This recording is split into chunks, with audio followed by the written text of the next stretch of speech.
SIR নিয়ে ব্যাপক হট্টগোল। সংসদের দুই কক্ষে মুলতবি হয়ে গেল লোকসভা ও রাজ্যসভা। রাজ্যসভা মঙ্গলবার সকাল পর্যন্ত মুলতবি, লোকসভা মুলতবি আজ দুপুর 2টো পর্যন্ত। এসআইআর নিয়ে তুমুল হট্টগোল, সংসদের দুই কক্ষ আজ মুলতবি। এসআইআর নিয়ে ব্যাপক হট্টগোলে সংসদের দুই কক্ষে মুলতবি হয়ে গেল লোকসভা ও রাজ্যসভা। রাজ্যসভা মঙ্গলবার সকাল পর্যন্ত মুলতবি, লোকসভা মুলতবি আজ দুপুর 2টো পর্যন্ত।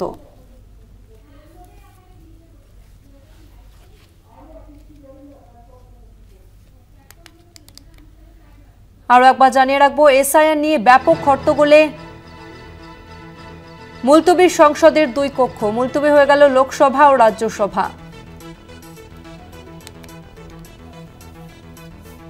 আমরা বিস্তারিত জানবো, আমাদের সঙ্গে নিউজ রুম থেকে রয়েছে কলকাতা টিভির পলিটিক্যাল এডিটর আশিস চট্টোপাধ্যায়। আশিস দা, এসআইআর নিয়ে ব্যাপক হট্টগোলের জেরে সংসদের দুই কক্ষ মুলতবি হয়ে গেল, কি জানা যাচ্ছে?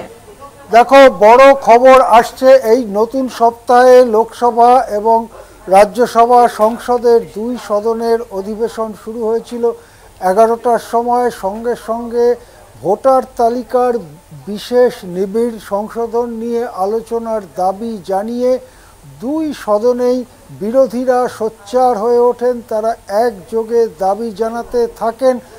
যদিও অধ্যক্ষ এবং চেয়ারম্যান বা অ্যাক্টিং চেয়ারম্যান রাজ্যসভার তারা আলোচনা বা কাজ কিছুটা শুরু করার চেষ্টা করেন, কিন্তু বিরোধীরা ব্যাপকভাবে হট্টগোল চালিয়ে যেতে থাকে। ওই পরিস্থিতিতে অধিবেশন চালানোর অবস্থা ছিল না, তাই দুই কক্ষেই অধিবেশন মুলতবি হয়ে যায়। আজকে লোকসভা দুপুর 2টো পর্যন্ত মুলতবি হয়েছে, কিন্তু রাজ্যসভা যেটা জানা যাচ্ছে আগামীকাল পর্যন্ত মুলতবি হয়েছে, অর্থাৎ আজকে সারাদিনের জন্যই অধিবেশন বন্ধ হয়ে গেল। এদিকে বিরোধীরা দৃঢ়তার সঙ্গে এই দাবি করে যাচ্ছে যে ভোটার তালিকার নিবিড় সংশোধন নিয়ে আলোচনা করতে হবে। সরকার পক্ষের অবশ্য এর আগে যে স্ট্যান্ড নেওয়া ছিল সেটা হচ্ছে এই যে নির্বাচন কমিশন একটি স্বাধীন সাংবিধানিক সংস্থা, সে কি কাজ করছে তা নিয়ে সংসদে আলোচনা করা যায় না বা আলোচনা করা উচিত নয়।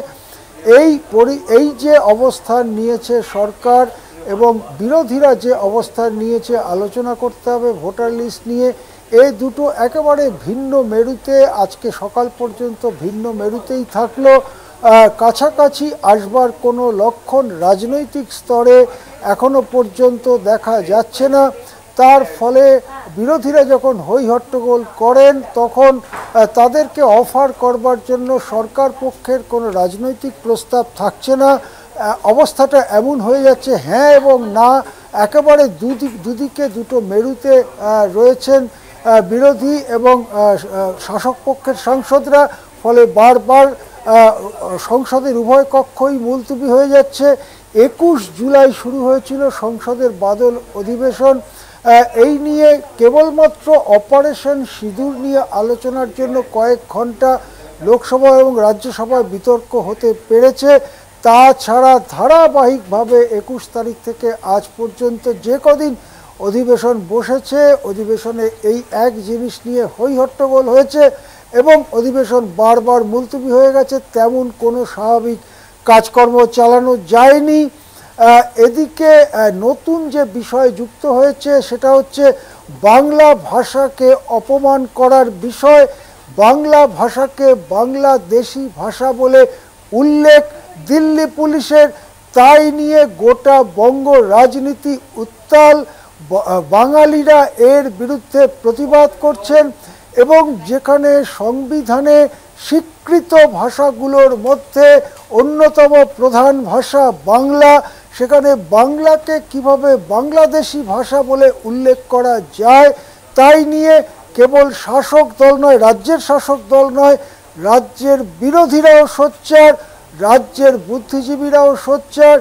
এই বিষয়টি নিয়ে অর্থাৎ বাংলা, বাঙালি, তাদের উপর অত্যাচার, অপমান ইত্যাদি বিষয় নিয়ে সংসদের দুই সদনে তৃণমূল কংগ্রেস সহ বিরোধীরা কথা বলতে চান, কথা বলতে পারেন, কিন্তু কখন লোকসভা আবার শুরু হতে পারে বা রাজ্যসভা কালকের আগে আর শুরু হওয়ার সম্ভাবনা নেই। তখন কি কথা বলা হয় স্বরাষ্ট্র মন্ত্রক থেকে, কেননা করেছে দিল্লির পুলিশ, অমিত শাহ নেতৃত্বাধীন স্বরাষ্ট্র মন্ত্রকের অধীন দিল্লি পুলিশ। স্বরাষ্ট্র মন্ত্রকের তরফে কোনো বিবৃতি দেওয়া হয় কিনা, স্বরাষ্ট্রমন্ত্রী নিজে কোনো মন্তব্য করেন কিনা, সেদিকে আমাদের নজর থাকবে। কিন্তু আরও একটি গুরুত্বপূর্ণ বিষয়, বাঙালির আবেগ সংক্রান্ত গুরুত্বপূর্ণ বিষয় ইতিমধ্যেই উঠে এসেছে। সেটা রবিবারের ঘটনা, তারপরেই আজকে সোমবার সংসদের অধিবেশন শুরু হওয়ার কথা ছিল। হ্যাঁ, ধন্যবাদ আশিস্তা। এসআইআর ইস্যুতে উত্তাল সংসদ, মুলতুবি দুই কক্ষের অধিবেশন। এসআইআর নিয়ে ব্যাপক হট্টগোল, সংসদের দুই কক্ষে মুলতুবি হয়ে গেল লোকসভা ও রাজ্যসভা। রাজ্যসভা মঙ্গলবার সকাল পর্যন্ত মুলতুবি, লোকসভা মুলতুবি আজ দুপুর 2টো পর্যন্ত।